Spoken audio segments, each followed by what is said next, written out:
Good morning, children. Today we will study about chapter number 4, globalization and the Indian economy. So, introduction. Until the middle of the 20th century, production activity of the company was usually done within the countries. So, till the 20th century, middle of the 20th centuries, all the countries were doing their production within their boundaries. So company was virtually, all the companies were doing business within their own countries. Whenever there was a need, raw material were imported and finished goods were exported. So whenever there was need for the company, they used to import the raw materials from the foreign country and then they export the goods which they produced in their own country to the foreign countries.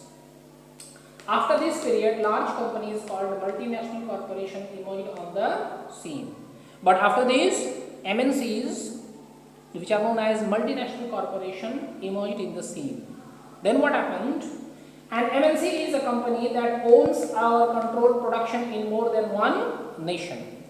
So an MNC is a company which owns or controls the production in more than one country or more than one nation.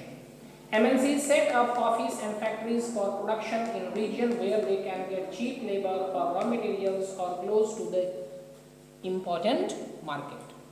So the MNCs set up their office and they also set up their factories for production in the region or in the country where they get cheap labor, where the labor is very cheap, cost of labor is very cheap, or second, where the raw material is very cheap, and third, close to the important market. If a country is close to the important market, then there they will set up their factory of production. Now next topic is production across the countries. The production process can be divided into smaller parts and spread out across the globe.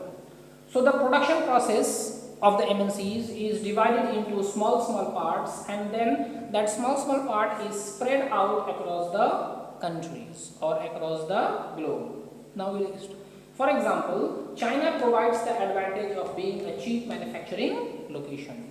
So China provides the advantage for the MNC, a cheap manufacturing location. That is why China is called the factory of the world. Why? Because their manufacturing cost is very cheap. Mexico and Eastern Europe are important for their closeness to the market in US and Europe. Mexico and Eastern Europe, they are very close to the US and Europe, which is a very good market. That is why production also goes to the Mexico and Eastern Europe. India has highly skilled engineers who can understand the technical aspects of the production. India has one of the biggest benefits that India has a highly skilled engineers who can easily understand the technical aspects of the production. So Indian engineers are very expert in the technical aspects of the production. It also has educated English speaking youth who can provide customer care service. India also has a large pool of English speaking people or English speaking youth who are very good for the customer care service. This provides greater benefit to the MNC to set up business in India, and this is the basic reason why the MNCs set up their business in India. Now the third topic is interlinking production across the countries. MNCs set up production where it is close to the market, where there is skilled and unskilled labor available at low cost, and where the availability of the other factors of production is assured. So multinational corporations, certain criteria they choose to set up their production. First they choose where they will open a factory where it is close to the markets, like we have studied in the US and Europe. Mexico and Eastern Europe is very close to the US and Europe. US and Europe are a very big market for the companies. Second, where there is skilled and unskilled labor available at low cost. So in India there are skilled labor and in China there are skilled and unskilled both labor, and Chinese work at low cost also.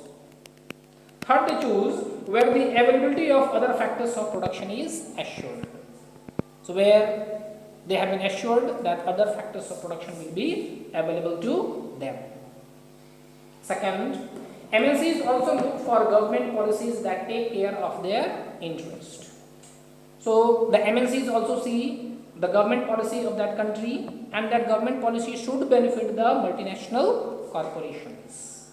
Then only they will set up their factories in that area. Third, the money that is spent to buy assets such as land, building, machine, etc. is called investment. Investment made by MNC is called foreign investment.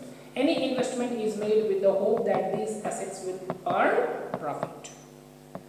So MNCs invest in the foreign country with the hope that their asset will earn profit. Now what is the asset? The land is the asset, building is the asset, machine is the assets. So if all these assets and other things, or if all these assets will earn the profit, then they will make the foreign investment, that is open the factory in the foreign country like India. Then fourth is, at the time MNC set up production jointly with local companies, the benefit for the local companies can be. Sometimes the MNC, what they do, they join with the local company, they make a joint venture with the local company and then open the factory.